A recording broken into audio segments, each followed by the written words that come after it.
गंगा और यमुना जहां आपस में मिलती हैं वहीं पर मेरा जन्म होता है। मैं हूं संगम।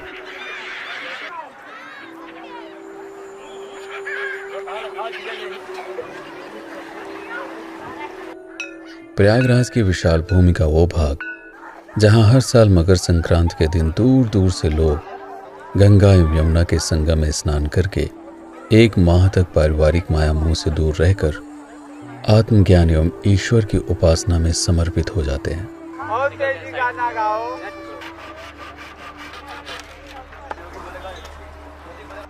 2021 का यह माघ मेला 14 जनवरी मकर संक्रांति के दिन से प्रारंभ होकर 28 जनवरी पौष पूर्णिमा, 11 फरवरी मौनी अमावस्या, 16 फरवरी बसंत पंचमी, 27 फरवरी माघ पूर्णिमा और 11 मार्च महाशिवरात्रि के दिन आखिरी स्नान के साथ समाप्त हो जाएगा। हालांकि पूरे वर्ष मुझ में डुबकी लगाने के लिए दूर दूर से लोग यहाँ पर आते रहते हैं। जितना मुझे याद आता है ऐसा कोई भी साल मैंने नहीं देखा जब लोग मेरे पास आकर सुख शांति का अनुभव न करें। बच्चे, बूढ़े, जवान सभी यहाँ आकर एक अलग ही अनुभूति को जीते हैं। सर्दी, गर्मी, बरसात, कोई भी मौसम हो, मेरा आकर्षण लोगों को खींच ही लाता है। चाहे दिन हो या रात, मैंने कभी अपने आप को अकेला महसूस नहीं किया, सिवाय तब जब पूरे भारत में लॉकडाउन के कारण लोग अपने घरों में रहने के लिए विवश हो चुके थे। तब मैंने पहली बार महसूस किया एक गहरा सन्नाटा, एक विचित्र नीरवता, एक अजीब सी मनहूसियत जैसा शमशान घाट के इर्द गिर्द छाई रहती है। लग रहा था जैसे कोरोना के कारण पूरा शहर वीरान हो चुका हो। यमुना में खड़ी नौकाएं पहली बार न सिर्फ यात्रियों के बिना सूनी थी, बल्कि उनको छोड़कर मल्लाह भी अपने घरों में सिमट गए थे। पर कुछ मछुआरे अपना पेट भरने के लिए यमुना में तैरने वाली मछलियों व नदी में फेंके गए पुराने सिक्कों को खोजने में अभी भी जुटे हुए थे। पेट की भूख मनुष्य से क्या क्या नहीं कराती। उस दिन मैं रोया था, पर शायद मेरे आंसुओं को देखने और पूछने वाला कोई नहीं था।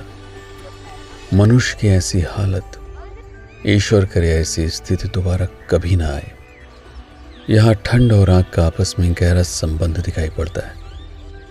दिसंबर और जनवरी ये 2 महीने काफी कठिन होते हैं यहाँ पर रहने वाले बेघर सन्यासियों के लिए। भीषण ठंड से लड़ने के लिए कपकपाती हुई सर्द रात में जलती हुई आग के सामने बैठकर शरीर को गर्म करना एकमात्र तरीका होता है।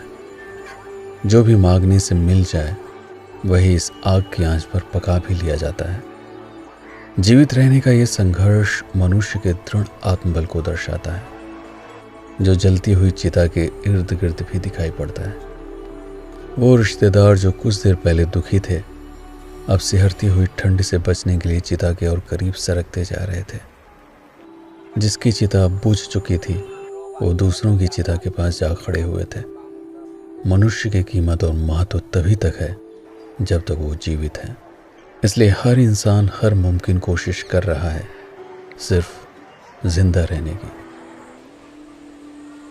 आशंका थी कि इस बार का माघ मेला तालाबंदी की भेंट चढ़ जाएगा, लेकिन जिस देश का हर इंसान रोज गेहूं की बनी रोटी खाता हो, भला उसकी प्रतिरक्षा प्रणाली कैसे कमजोर हो सकती है।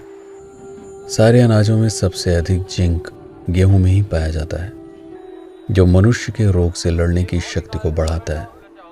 दूसरी तरफ कुछ ऐसे भी लोग थे जो मात्र एक रोटी के लिए तरस रहे थे। परिस्थिति कैसी भी हो, मेरे यहाँ कभी कोई भूखा नहीं सोया। जहाँ सन्यासी रहते हो, भला कोई मनुष्य भूखा रह सकता है? दिसंबर आते आते सब कुछ सामान्य होता देख पुनः आशा की किरण दिखाई पड़ी कि इस बार भी माघ मेला पिछले साल की तरह फिर से अपने भव्य स्वरूप को धारण करेगा। फिर से पैंटून पुलों का निर्माण होगा। हालांकि पैंटून पुल बनाना बड़े परिश्रम का काम है। 100 से भी अधिक लोग 15 से 20 दिनों में इस पुल को आकार देते हैं। लोहे के पीपों को रस्सी के माध्यम से नदी की तली से बांधकर एक दूसरे से जोड़ उन्हें स्थिर बनाया जाता है। बिछे हुए इन पीपों पर पहले लकड़ी के पाटे, उसके बाद लोहे की चादरें बिछाकर यात्रियों के आवागमन के लिए खोल दिया जाता है। 50 दिनों के लिए एक ऐसे अस्थायी पुल का निर्माण होता है जिस पर से लाखों लोग गंगा नदी को पार करके एक विशाल मेले का भ्रमण करेंगे, जहां टेंटों का विशाल शहर बसेगा और शाम ढलते ही रोशनियां जगमगाएंगी। ठिठुरती हुई ठंड में लोग कंबल ताने संतों की मधुर वाणी सुनते हुए गहरी निद्रा में लीन हो जाएंगे। यह सब कुछ फिर से होगा, बार बार होगा, हर बार होगा, और मैं ऐसे ही हर वर्ष आप लोगों को अपनी आत्मकथा सुनाता रहूंगा। मैं हूं संगम, आप लोगों की प्रतीक्षा में सूने मार्गों को ताकता हुआ आपका शुभ चिंतक। इस बार आइएगा जरूर। जाते जाते इस चैनल को सब्सक्राइब करना मत भूलिएगा। वीडियो पसंद आया हो तो लाइक अवश्य करें, और जो लोग माघ मेले में आने के लिए तैयार बैठे हैं उनके साथ साझा भी करें। मैं हूं पीके सिंह और आप देख रहे हैं प्रतापगढ़ हब। आशा है हम सभी के लिए ये वर्ष शुभ होगा। धन्यवाद।